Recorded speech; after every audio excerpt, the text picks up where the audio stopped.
Buenos días. Como director os doy la bienvenida a este museo, a vuestra casa, especialmente a los alumnas y alumnas y el personal docente del IES Severo Ochoa de Alcobendas, hoy presentes, ¿no? Hoy tenemos la satisfacción de celebrar en este foro el Día Internacional de los Vuelos Espaciales Tripulados.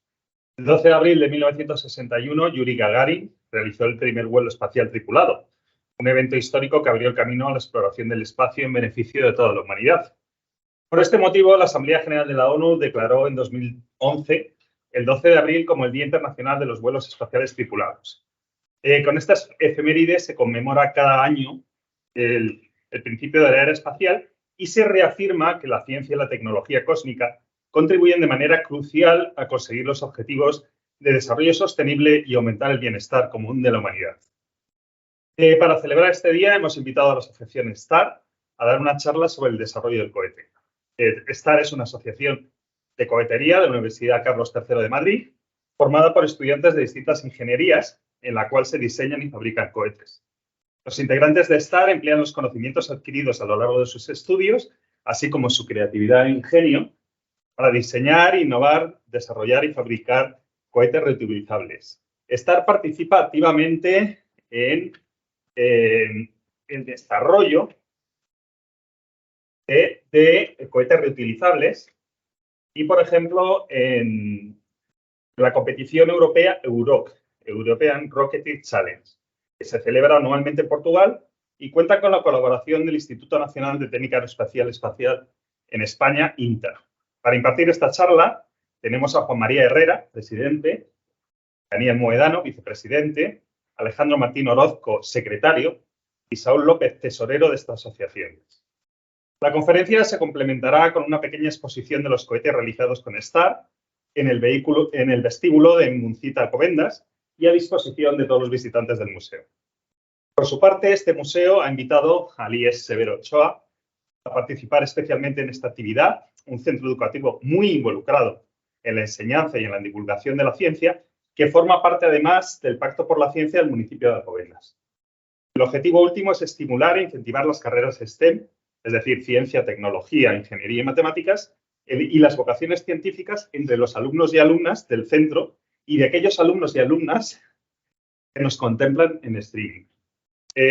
¿Quién sabe si entre vosotros o vosotras está algún futuro ingeniero o ingeniera aeroespacial que trabaje en algún futuro en la Agencia Espacial Europea o incluso en la NASA y que ayude a diseñar los vehículos que lleven a la humanidad a una nueva fase de la exploración espacial? A todos vosotros, muchas gracias por participar en este proyecto. Bueno, buenos días. Estamos aquí, como bien ha presentado, por parte de la asociación STAR, que es una asociación estudiantil de cohetería de la Universidad Carlos III de Madrid, y venimos a contaros un poco lo que hacemos. Estamos aquí toda la junta directiva y nada, para que veáis que se pueden ir haciendo cosas chulas y cosas de ciencia de verdad, ¿no? Que la ciencia de verdad no solo está en las empresas y no hace falta tener una carrera para empezar a hacer ciencia de verdad, ¿vale? Entonces, bueno, esto es lo que somos, esto es nuestro logo. Y básicamente reunimos gente de todas las carreras de la Universidad Carlos III de la Facultad Politécnica, ¿vale? Incluso algunas que no son ingenierías, como discutiremos ahora. Bueno, nos vamos a presentar. Creo que es bueno, como estáis en primero de bachillerato, aún no tenéis muy claro seguramente qué queréis estudiar, pero bueno, creo que es bueno contar un poco la trayectoria de cada uno para que veáis que venimos todos de una parte diferente de la ingeniería. Entonces, bueno, yo soy Juan María Herrera. Yo hice bachillerato tecnológico, yo creo que todos aquí hicimos el tecnológico. Yo me metí, siempre quise hacer informática, pero bueno, en el momento antes de decidir dije, venga, voy a hacer teleco, ¿vale? Y me metí a teleco, escogí la rama de imagen y sonido, varias ramas en teleco, esta es una. Luego hice el máster habilitante, que es una cosa que hay que hacer si quieres ser teleco según el Estado español, ¿vale? Es un máster que tienes que hacer y bueno, en mi universidad ofrecían un doble máster con este habilitante, hice otro máster de ingeniería espacial y ahora pues me he metido a un doctorado, que es una cosa que bueno, ya llegaréis, ¿vale? El vicepresidente, Daniel Moedano, pues empezó igual, de hecho hicimos el bachillerato juntos y él se metió a física primero vio que no le interesaba mucho y se cambió a informática, ¿vale? O sea, es una cosa que tenéis que tener en cuenta, que no pasa nada por equivocarse, sobre todo los primeros años de cualquier ingeniería son iguales, os convalidan las cosas. No tengáis miedo a equivocaros, a decir, no sé si me gusta esta carrera, os metéis, lo probáis, no pasa nada. Al final, perder un año no existe, ¿vale? Todos son conocimientos que se quedan. Bueno, y ahora Daniel está haciendo pues, el máster habilitante de Ingeniería Informática, ¿vale? Saúl Vicrán pues, se metió a Ingeniería Industriales, la rama de electrónica, ¿vale? Es nuestro secretario. Luego hizo un máster específico de electrónica y ahora pues está conmigo haciendo el doctorado, pues aquello de teleco y el de electrónica, ¿no? Aquí cada uno, una vez vas subiendo en la carrera, pues te vas dando cuenta de qué cosa específica te va gustando y te puedes ir metiendo. Y luego Alejandro, pues es el más joven de todos nosotros porque está en el grado, ¿vale? Alejandro está haciendo aeroespacial. Entonces, como podéis ver ya, toda nuestra junta directiva tenemos un teleco, un informático, un industrial electrónico y un aeroespacial, ¿vale? Para que veáis que somos un equipo multidisciplinar. Entonces, bueno, ¿quién somos? Somos una asociación universitaria. Todos nuestros miembros tienen que ser universitarios, ¿vale? Pero habéis visto que de todos, doctorado, máster, grado, lo que sea, incluso docentes, ¿vale? Nos dedicamos al diseño y desarrollo, fabricación de cohetes reutilizables. La idea es que los cohetes no sean de lanzarlos y que se estrellen. Hay que reutilizarlos. Tenemos que gestionar la reentrada. Obviamente son vuelos suborbitales, ¿vale? No tendríamos permiso para poner nada en órbita.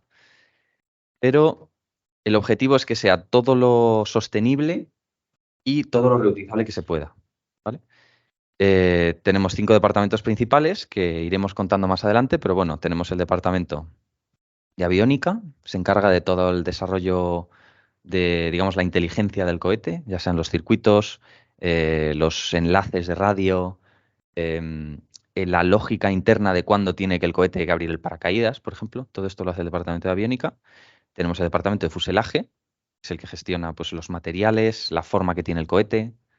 Por ejemplo, el departamento de simulación, ahí se hacen cálculos de trayectoria, tenemos que tener, al final, para la lógica interna del cohete, hay que saber más o menos qué altitud esperamos llegar, cómo nos influye el viento, tenemos que tener ciertos valores físicos caracterizados para poder saber, primero, qué misión tenemos. Al final, cuando nosotros vamos a una plataforma de lanzamiento y les decimos a la gente que está ahí, oye, queremos lanzar un cohete, nos dicen, ya, pero ¿este cohete hasta dónde va a llegar?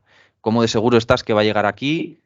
Muy seguro estás que si de repente sopla un viento muy fuerte, este cohete no se va a ir súper lejos y va a causar un problema en unas casas que hay aquí, ¿vale? Pues eso es, entre otras cosas, lo que hace el departamento de simulación. También trabajan con caracterización de la aerodinámica del vehículo, por ejemplo. Luego tenemos el departamento de propulsión, que se encarga de todos los temas del motor. Es un poco delicada porque al final, bueno, como veréis, un cohete de combustión sólida es prácticamente una explosión controlada, ¿vale? Y tenemos también el departamento de marketing. Sé que puede parecer no muy ingenieril, pero al final hay que gestionar. Nosotros no tenemos mucho dinero y lo poco que tenemos que gestionarlo. En el departamento de marketing hay gente de ingeniería, hay gente de incluso carreras que no son de ciencia, que nos ayuda a contactar con empresas. Oye, necesitamos licencias de este software porque tenemos que usarlo, necesitamos tal. Contactamos con una fábrica de chips y venga, que como somos un proyecto universitario nos dejan hacer unos chips gratuitamente. Entonces, bueno, es una parte importante de la gestión de la asociación. Y nuestro objetivo es, primero, utilizar los conocimientos que aprendemos en la carrera de una manera más práctica, porque obviamente esto no se puede hacer en una clase, ¿vale? Y básicamente explorar lo que nos gusta. No hay nadie que nos marque qué es lo que tenemos que hacer. Si hay alguna persona que tiene un proyecto y cree que puede servir, pues lo hablamos entre todos, lo empezamos. Esa persona tiene apoyo de gente de todas las carreras y tenemos pues ciertas posibilidades de hacerlo porque tenemos ya una infraestructura formada, ¿vale? Entonces, estamos en la Escuela Politécnica Superior de la Carlos III en Leganés. La Carlos III tiene varios campuses. El de Getafe es de letras y básicamente sí, de letras y sociales. El de Leganés es de ingeniería y ciencia. Sí que es verdad que la Carlos III no tiene carreras de ciencias básicas, o sea, no tiene física, matemáticas, tiene ingeniería física, ingeniería matemática. Está muy orientado a la ingeniería. Y bueno, luego hay un campus en Colmenarejo, que creo que tiene informática y otras cosas, pero nosotros estamos en Leganés, ¿vale? Y trabajamos en un sitio, bueno, trabajamos en muchos sitios, pero principalmente en este que se llama Makerspace, que es un programa que tiene la universidad. En la biblioteca tenemos una sala donde, bueno, te tienes que acreditar, que es pasar un examen práctico y teórico que te hacen ahí, y pues tienes un sitio donde puedes imprimir en 3D lo que quieras, soldar, bueno, y hacer uso de muchas herramientas que tienes bajo supervisión, pero bueno, no muy exhaustiva.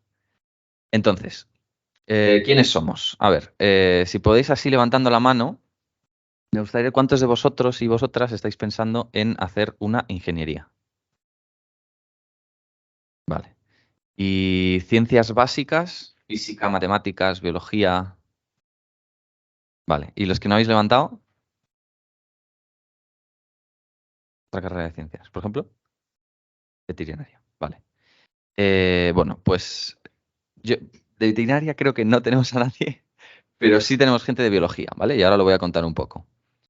Entonces, bueno, estos son los departamentos que os he contado antes, ¿vale? Fuselaje, propulsión, simulación aviónica y marketing. Antes, de hecho, aviónica se separaba en software y aviónica, por la parte más de programación y la parte más de fabricar chips, ¿no?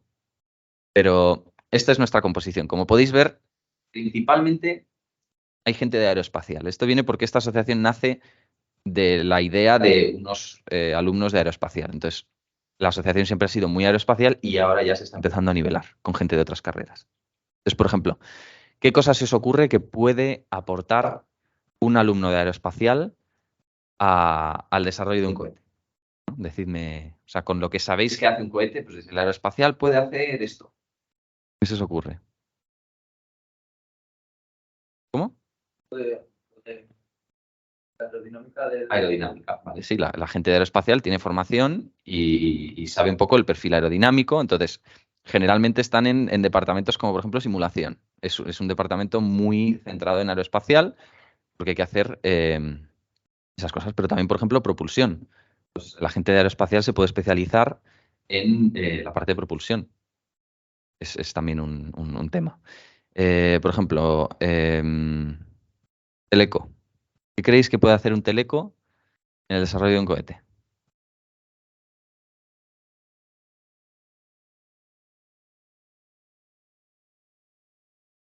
¿Vale? Las comunicaciones es una parte muy importante. De hecho, es la parte en la que me encargo yo. Así que muy bien. Obviamente, el cohete no solo sube y baja, ¿vale? Generalmente, los cohetes son un medio, no un objetivo.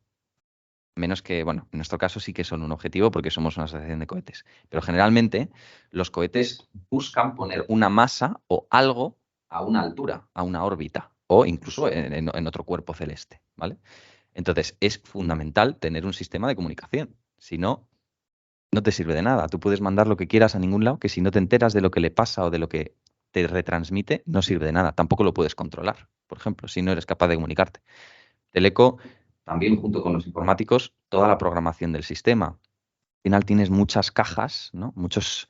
el cerebro del cohete, que es el microcontrolador, pero luego ese tiene unos sensores, porque el cohete tiene que saber ahora mismo si está mirando hacia arriba o mirando hacia abajo, para saber si está cayendo o subiendo, por ejemplo.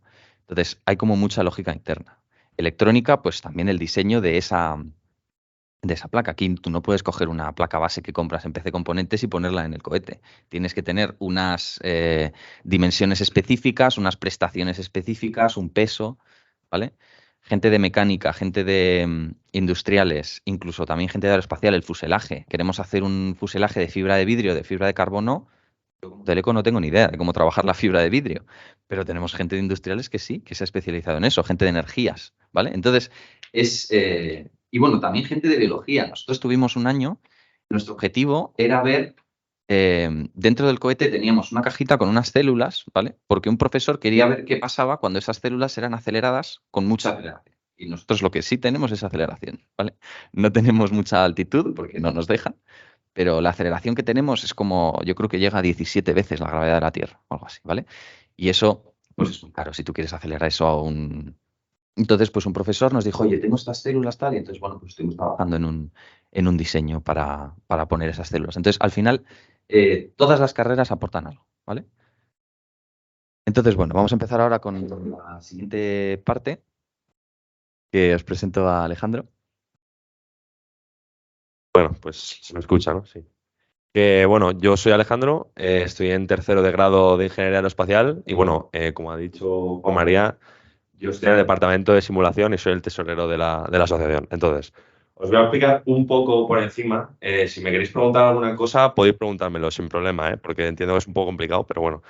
Os voy a explicar más o menos qué es un cohete y las partes principales, ¿vale? Entonces, como podéis ver aquí, este es el cohete que llevamos el año pasado a Urok, se llama Taranis. Era un cohete que, bueno, ya os lo explicarán, era un cohete que tenía pensado llegar a 9 kilómetros de altitud. Entonces podéis ver aquí el lanzamiento y el cohete subiendo, básicamente. Entonces, las partes principales de un cohete son 5 principales, son la ojiva, la bahía aviónica, el paracaídas, el motor y las aletas, ¿vale? 5 principales. Entonces, ahora os voy a contar un poco lo que hace cada una así por encima. Entonces, ese es Taranis, como lo podéis ver ahí, esto fue el año pasado en Urok, antes de lanzarlo. Entonces, vamos a ello. Vale, la ojiva, como podéis ver, es la parte superior del cohete, como lo podéis ver en este cohete aquí, que es la parte de arriba, la punta. Entonces, la principal virtud es que pueden ser o más cónicas o más redondeadas. Entonces, generalmente para vuelos que van por debajo de la velocidad del sonido, queremos reducir lo que se llama la fuerza de drag o la fuerza de retención. Entonces, lo que intentamos generalmente es que en vuelos que no van supersónicos, la ojiva suele ser más redondeada, porque no se genera lo que se llama una onda de choque. Pero cuando se va más de la velocidad del sonido, es decir, llegas a una velocidad de unos 1.300 kilómetros por hora, algo así, se genera un fenómeno aerodinámico que se llama una onda de choque. Entonces podéis ver aquí, la punta se hace como más afilada, porque la onda de choque, os lo voy a dibujar. A ver. Entonces, la onda de choque, si vemos un cohete, algo así. Vamos a más de la velocidad del sonido, lo que se pasa es que hay como una especie como de onda que hace esto. Es porque digamos que las partículas viajan, la información, tú cuando hablas, todo viaja a la velocidad del sonido. Entonces, cuando vas más de la velocidad del sonido, las partículas de aire no les da tiempo, digamos, a acomodarse a lo que le viene. Generalmente, cuando vas debajo de la velocidad del sonido, todas las partículas que están por aquí saben que le viene algo que le va a hacer que se mueva. Entonces, la partícula lo que hace es simplemente viene aquí, se acomoda y no hay nada. Pero cuando vas a más de la velocidad del sonido, como no sabe lo que le va a venir, de repente es como que le llega esto de aquí, entonces hay un fenómeno que se llama esto de aquí, es una discontinuidad, que lo que pasa es que es una subida de presión muy grande. Entonces se genera esto de aquí, no sé si habéis visto alguna vez a los aviones, que no tiene nada que ver, pero cuando veis un avión, un caza, generalmente se le genera, como es el avión, que hay como una especie como de círculo detrás. Un círculo muy grande como con nubes, o sea, eso lo podéis mirar luego. Eso, si tú te fijas, te metes como más hacia dentro de la imagen, lo que ves son como líneas. Es lo de la onda de choque. Pues nos pasa lo mismo en un cohete. Lo que pasa es que las ondas pues, se generan en la punta, no en toda su superficie del avión. Pero bueno, es lo mismo. Entonces, por eso queremos que sean afiladas para que vayan pegadas y generen el mínimo drag posible. Entonces, pues bueno, estas son las dos ojivas que tenemos, que son la ojiva cónica y la Von Karma. La Von Karma, digamos que es una ojiva más optimizada, pero bueno, a efectos prácticos es lo mismo. Esto. Nunca os suena de estas, ¿eh? En la universidad no tenemos de esto, así que no. Vale. Siguiente. La vallada aviónica. Digamos que la vallada aviónica se centraría como generalmente como en el centro del cohete. Este tubo de aquí. Es que es un tubo único. Digamos que es como el corazón del cohete, ¿vale? Es donde van todos los sensores, donde van los microcontroladores, antenas y demás. Entonces, digamos que es tan importante que se le destina una gran parte del cohete, porque se encarga, pues eso, de encender el motor, de abrir los paracaídas, de detectar dónde estamos en vuelo, si estamos en apogeo, si no, estamos subiendo, bajando, todo el tema. Y luego también el peso afecta bastante o sea, su peso afecta bastante al peso del cohete y sobre todo al centro de masa, porque como está en el centro, puede determinar, según lo pongas, si arriba o abajo, tienes que distribuir el cohete de una forma distinta para que todo vaya bien. Entonces, yo como soy el departamento de simulación, yo me encargo de eso, de analizar el cohete, la trayectoria y demás. Es súper importante eso. Porque si ponen mal el centro de gravedad, el cohete lo que hace es sube y da la vuelta y cae. Y se estrella directamente se da la vuelta. No queremos eso, obviamente, no queremos matar a nadie. Los paracaídas, digamos que el paracaídas, como tenemos la intención de que nuestros cohetes sean reutilizables, es muy importante tener un elemento que cuando llegue el cohete arriba, pues básicamente se despliegue y que permita que el cohete caiga controladamente y que no caiga como un misil, digamos. O sea, que no es nuestra intención.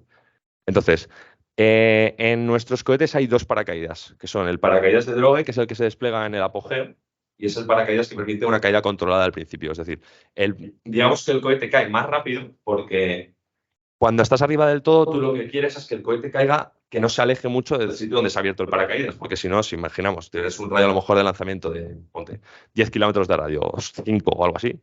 En el momento que te das un paracaídas muy grande, el problema es que el cohete, en vez de bajar recto, lo que va a hacer es bajar como haciendo esto. Entonces se te puede alejar 15 kilómetros. Entonces es una mierda, luego ir a buscarlo es un desastre. Y luego tenemos el paracaídas principal, que es el que se abre como unos 500 metros del suelo, más o menos. El paracaídas es mucho más grande porque ya quieres lo que te acelera el cohete, que caiga a una velocidad, pues a lo mejor de 15 metros por segundo o algo así, o 10, que son unos 36 kilómetros por hora más o menos. Entonces, pues es lo que os he explicado. Si es más pequeño, cae más cerca, pero cae más rápido. Y si es más grande, pues controlas más la caída, ¿no? Luego, el motor. Digamos que el motor es la parte principal del cohete. Si no hay motor, el cohete no vuela. Así de sencillo, no vuela. Entonces, porque un cohete, no sé si lo habéis visto, estáis dando física, ¿habéis visto mecánica algunos? La segunda ley de Newton, ¿sabéis qué es? Sí. El momento lineal me habéis dicho que sabéis lo que es, ¿no? Pues básicamente, la segunda ley de Newton es la derivada del momento lineal. La derivada del momento lineal es igual a las fuerzas que siente el cohete. Vale. Pues algo se mueve también por tercera ley de Newton, acción-reacción. Si tú lanzas una fuerza hacia el otro lado, sientes una fuerza contraria hacia el otro lado. Vale, pues el motor del cohete lo que hace básicamente es expulsar unos gases muy calientes, muy, muy rápido, por la tobera del motor, esta parte de aquí. Si veis esto, hay como un pico en la parte de abajo del cohete, no es totalmente recta, es como hacia abajo, es como una especie como de embudo, porque lo que quiere es acelerar los gases. También no voy a poner aquí, si va más rápido el sonido, tiene que ser en formas distintas, bueno, son cosas un poco complicadas, pero bueno. Entonces digamos que su fuerza permite volar al cohete más o menos alto. Entonces depende del apogeo estimado que tengas, pues llevas un motor u otro.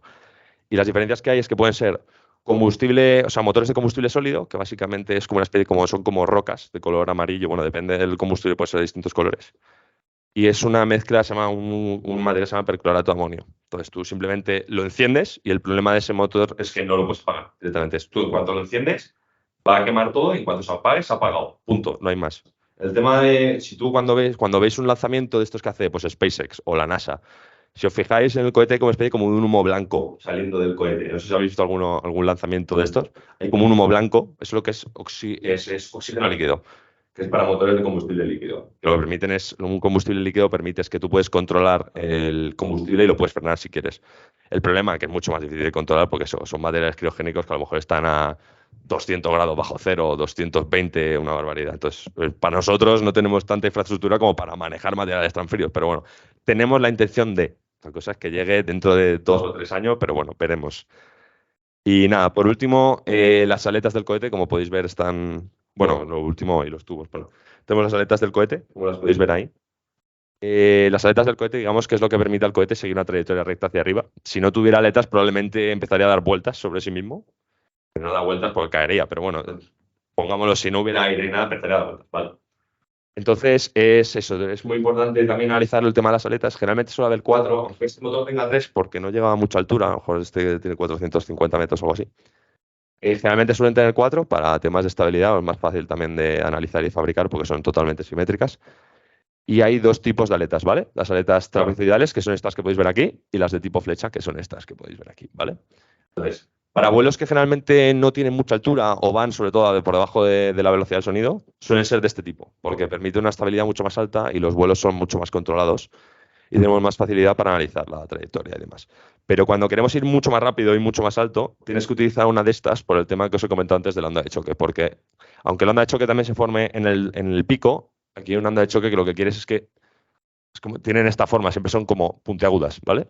Entonces, el problema es que si tú tienes una onda de choque que interfiere con la aleta, es decir, que en vez de ir así, viene así, ¿vale?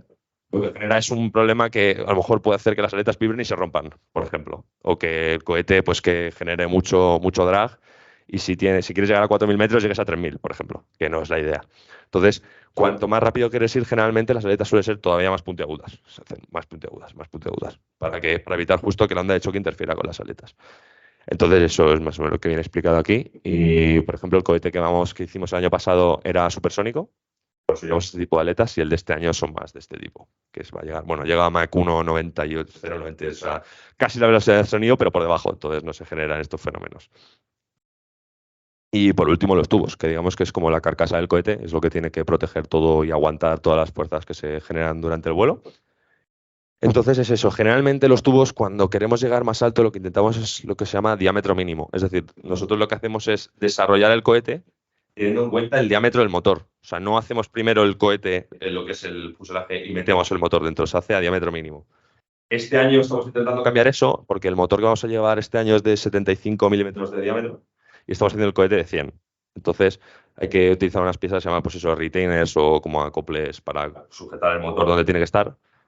Pero bueno, generalmente cuando son más finos tienes la intención de llegar más alto, pero también tienes el problema de que caben menos cosas y que se generan fuerzas que pueden llegar a romper el cohete, porque como es muy fino, de hecho el cohete del año pasado es como si fueras un lápiz, o sea que es súper fino y muy largo, o lo mismo.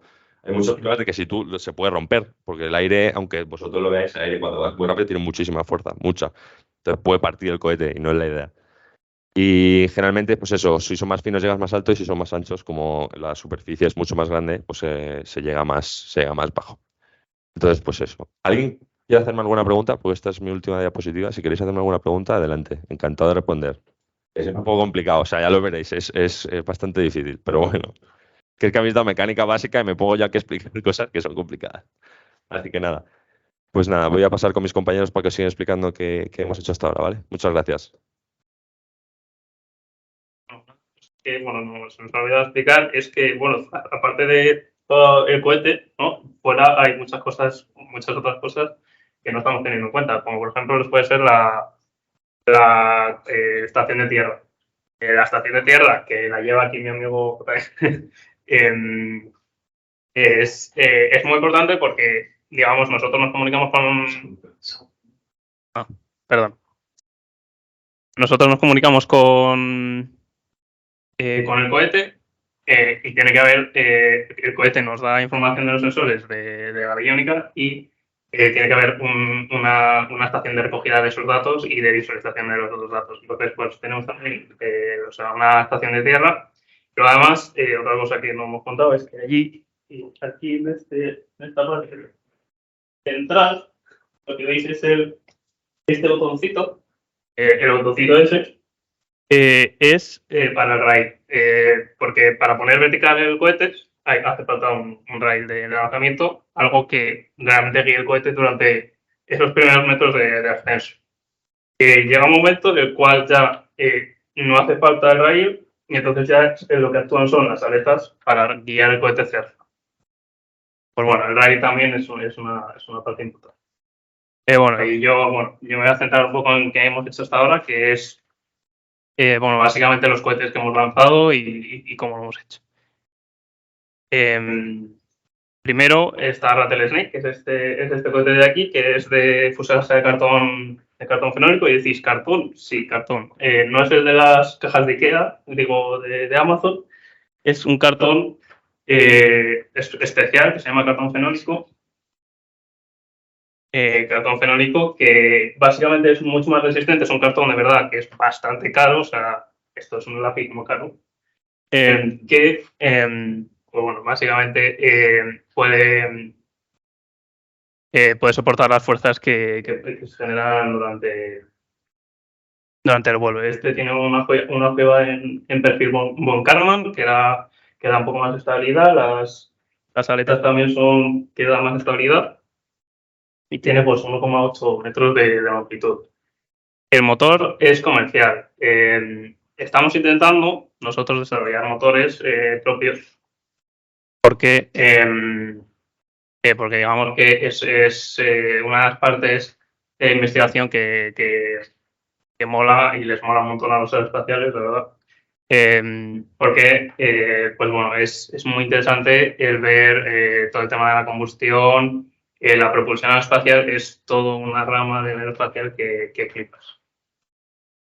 Pero bueno, este es comercial y también de percular todo con aluminio. Y bueno, los objetivos de este primer cohete, como este primer cohete se hizo ya en 2018, era básicamente empezar con esto de cohetes. Este cohete se lanzó 2 veces a 300 metros, porque como hemos dicho es reutilizable y todo se reutilizó todo, menos el combustible que se quemó, básicamente. Básicamente, pues bueno, conseguimos experiencia un poco en lo que era hacer cohetes y también, digamos que al principio éramos muy pocos miembros, éramos 10 y crecimos, pues a lo mejor ya éramos 30 para el final del año de Rattlesnake, ya éramos 30. Entonces, bueno, crecimos como asociación, nos organizamos y ya empezamos con el diseño del siguiente cohete, que ahora es así. Bueno, esto es la aviónica de Rattle Snake, la aviónica que lleva pues un microcontrolador con sus sensores, acelerómetro, barómetro, giroscopios. Y bueno, el lanzamiento se hizo con una asociación que se llama Tripoli. Es una asociación que, pues, digamos que está un poco orientada a eso, a lanzar cohetes pequeñitos de un techo de vuelo de máximo de 1 kilómetro. Con esto nos obtuvimos también la certificación, porque para volar también necesitamos certificación. Todo está muy regulado, entonces, pues, la certificación para hacer cohetes un poco más grandes. Luego ya nos atrevimos con un cohete un poco mejor, un poco más... es el segundo cohete. Nos pegamos un día y dijimos, venga, vamos a hacer un cohete, y salió este, que es Astrea, que lo veréis cuando salgáis allí al vestíbulo. De fuselaje, el fuselaje es de fibra de carbono y fibra de vidrio.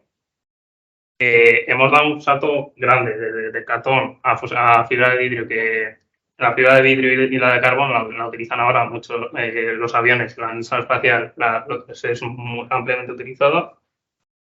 Luego tenemos una aviónica integrada, que ya no es como la que se parece ahí, que es un poco más, digamos, es más pequeñita y hace más cosas. Sobre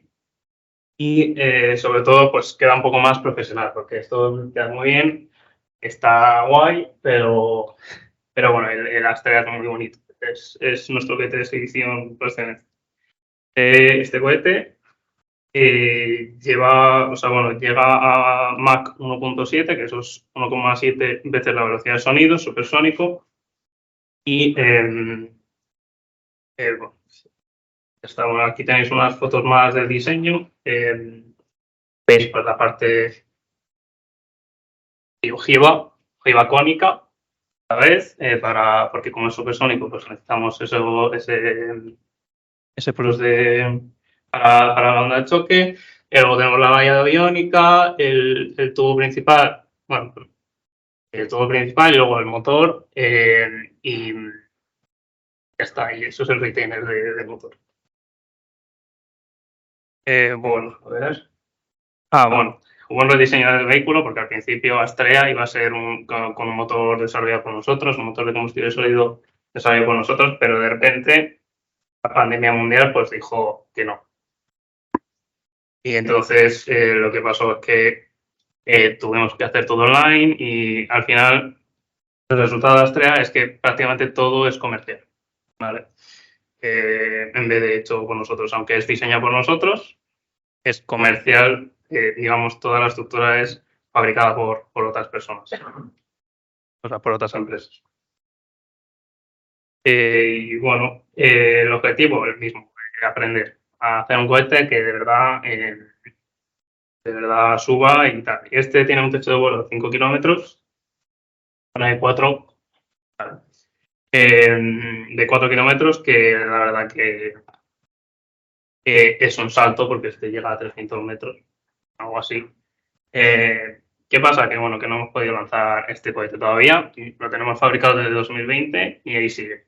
Porque hay una falta de legislación en España impresionante sobre el tema, y pues digamos que no podemos lanzar en ningún sitio porque no nos dejan. No tenemos los permisos necesarios y no podemos lanzar, básicamente.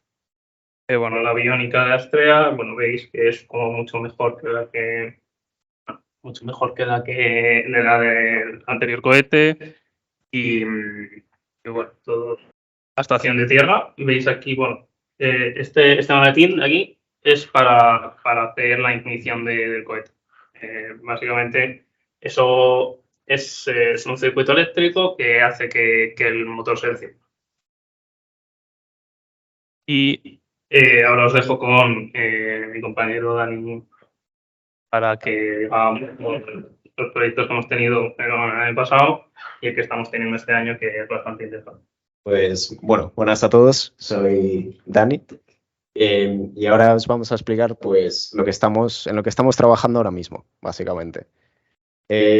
Como ha comentado mi compañero Saúl, en España es muy complicado conseguir lanzar un cohete, sobre todo conseguir que te dejen lanzarlo en algún sitio en el que se pueda lanzar, porque evidentemente estas cosas, el primero Rattlesnake llegaba a 300 metros, no tiene demasiado peligro, digámoslo.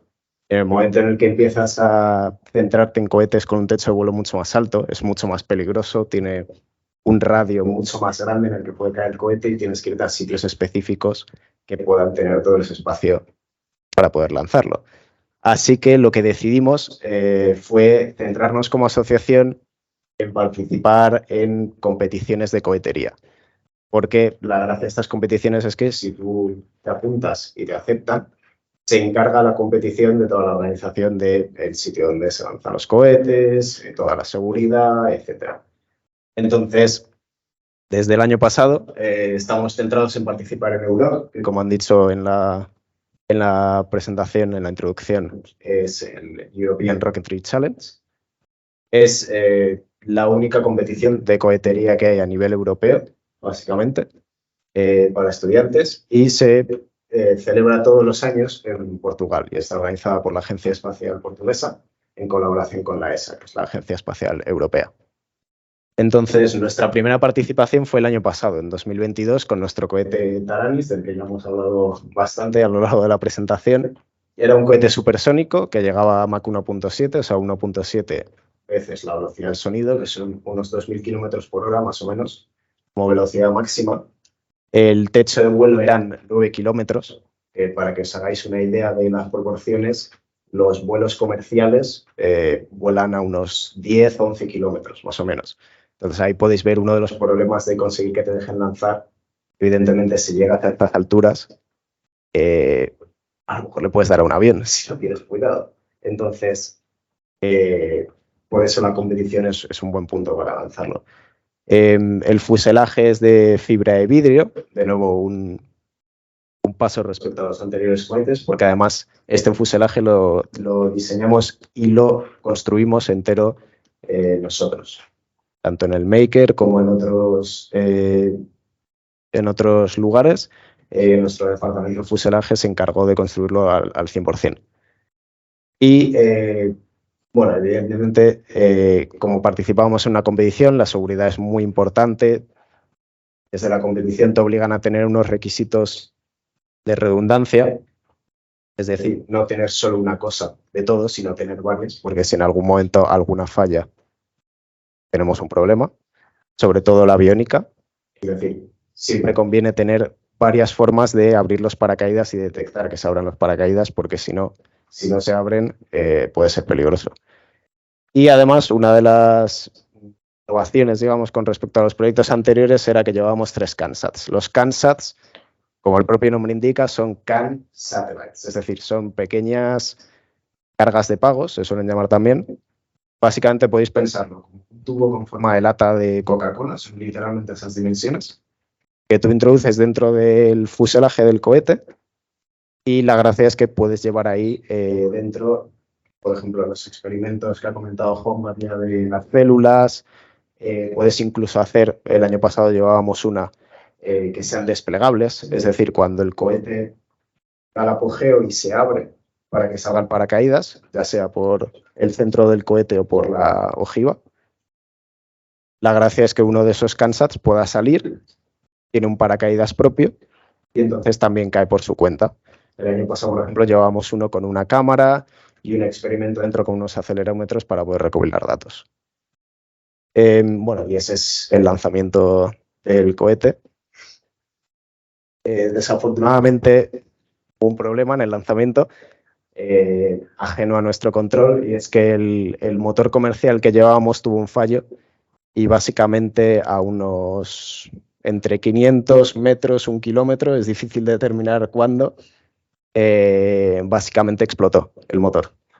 Se creó una sobrepresión en la parte de arriba del motor, digamos donde ya se conecta con el resto del cohete, y literalmente se hizo trizas. Si luego os acercáis al vestíbulo donde tenemos los cohetes, podéis ver los cachos que quedan del cohete. Por culpa nuestra, que quede claro aquí, que es comprar bruto. Sí. Entonces, bueno, evidentemente fue un golpe duro porque al final es el trabajo de año y 3 meses más o menos, y que falle por algo que no está dentro de tu control, pues evidentemente no es ideal, pero bueno, aquí tenéis unas fotos de la competición. Evidentemente, bueno, como he comentado antes, la gracia de la competición es que o sea, es una competición en sí porque hay luego un equipo ganador. Hay distintas categorías, ya sea el premio al diseño, el premio a la innovación, el premio al esfuerzo en equipo. Entonces, evidentemente, te van evaluando en todos los pasos de diseño, de fabricación. Una vez que estás allí, tienes que pasar diversas pruebas con la gente de la competición para asegurarte de que el vehículo es correcto, es seguro, está todo bien. Entonces, llevamos trabajo. Y este año vamos a, afortunadamente, volver a participar en la competición, incluso con el problema que tuvimos el año pasado. De hecho, nos llegó el correo literalmente ayer de que se habían aceptado. Y nada, estamos diseñando ahora mismo el Lince, que va a ser el vehículo de este año. Este año hemos decidido reducir el techo de vuelo a 3 kilómetros, que es la otra categoría que hay en la competición. Y va a seguir siendo un motor de combustible sólido comercial porque hasta ahora no tenemos medios para cualquier otro tipo. Y pues nada, estamos en el diseño ahora mismo y en octubre estaremos ahí en Portugal lanzándolo. Y eso es todo por nuestra parte.